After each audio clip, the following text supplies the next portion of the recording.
Hi, thanks for joining this video.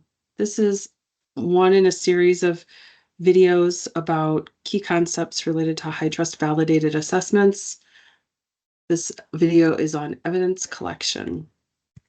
My name is Stephanie Madhok. I'm a director with HITRUST Compliance Services at Accorian.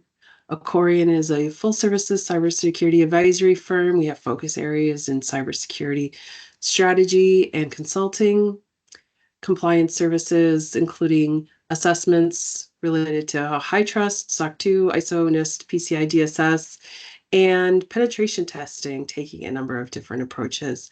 Please reach out for any of your cybersecurity consulting needs. When you engage in a HITRUST assessment, you're participating in a validated assessment. Processes followed throughout the validated assessment are dictated based on the type of assessment by HITRUST as documented in the assessment handbook, and to some extent by the external assessor. As early as possible, organizations should familiarize themselves with the processes to be followed during the validated assessment and put a plan in place for supporting the organization's commitment to the assessment. One function that most organizations struggle with is evidence collection. The objective of a validated assessment is for the assessed entity to first persuade itself that requirements are implemented, and then to demonstrate and persuade the external assessor that each requirement is implemented. In this way, the assessed entity should have a firm understanding of the collection of evidence demonstrating implementation of all their HITRUST requirements. While external assessors will provide an evidence request, assessed entities certainly can develop their own evidence to be provided and take control over the process. It's the role of the external assessor to confirm that the evidence provided demonstrates the assessed entity's self-selected maturity scores. For an assessed entity to identify the maturity of implementation, the organization must first collect evidence. This process assumes that the organization has first identified all of the appropriate evidence and has reviewed the evidence. Through MyCSF, HITRUST offers some tools helping external assessors to write test plans, but also providing assessed entities with clues or clarifications that can help identify appropriate evidence. Those tools are the detailed requirement statements. Within a version 11.x assessments, requirement statements are broken down into enumerated elements, making implementation expectations much clearer. Granted, they're also highly prescriptive. Another clue would be within illustrative procedures for implementation. They detail tests that the external assessor will likely perform and provide details about population files that the assessed entity will need to provide, and suggest evidence that the organization will need to provide as well. Illustrative procedures for implementation are found in MyCSF.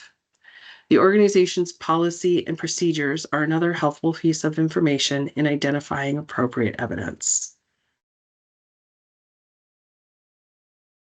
External assessors will use several methods of validation, including interviews, observations, and inspections.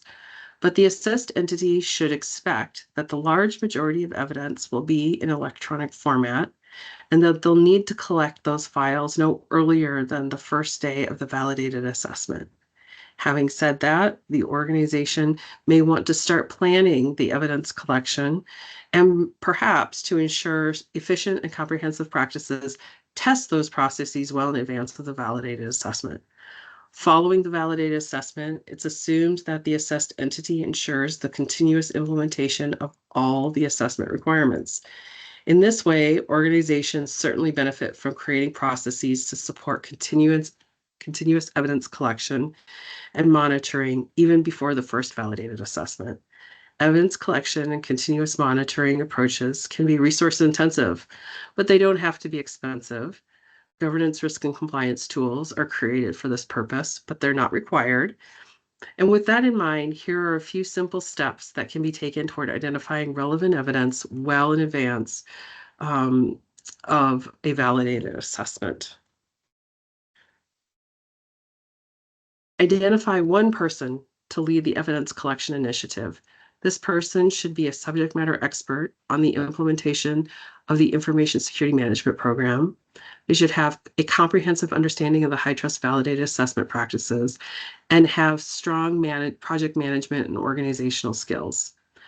Assuming that the Information Security Management Program policies and procedures are already drafted, map the policies and procedures to HITRUST requirement statements. From there, review the procedures to identify how the requirement statement is implemented. Make a list of parties responsible for implementing the requirement, identify how frequently the requirement is implemented, the tools used, the artifacts that result from implementing the procedure. Determine how to organize the information. Identify and involve stakeholders early. Evidence collection often takes a village, and a key to success is early engagement and communication. Communicate evidence collection requirements early and often. Work with the stakeholders to identify the correct sources of evidence and pull some evidence together to ensure all requirements are understood and the evidence addresses all required elements. This is also a good way to determine early in the process whether there are any gaps in process implementation. Establish the evidence collection process as a collaborative effort. Engage senior leaders in becoming a champion in the initiative. Make sure stakeholders are available during key evidence collection phases of the project or can delegate the task. Beyond the validated assessment, it's expected that organizations maintain the effectiveness of control implementation. Following the processes above can be the first step in maintaining and defining how to measure continuous and effective implementation of controls. Building a routine process and metrics will help ensure that each validated assessment cycle runs smoother and more efficiently than the last. Thanks for listening to this presentation. Hope to see you next time.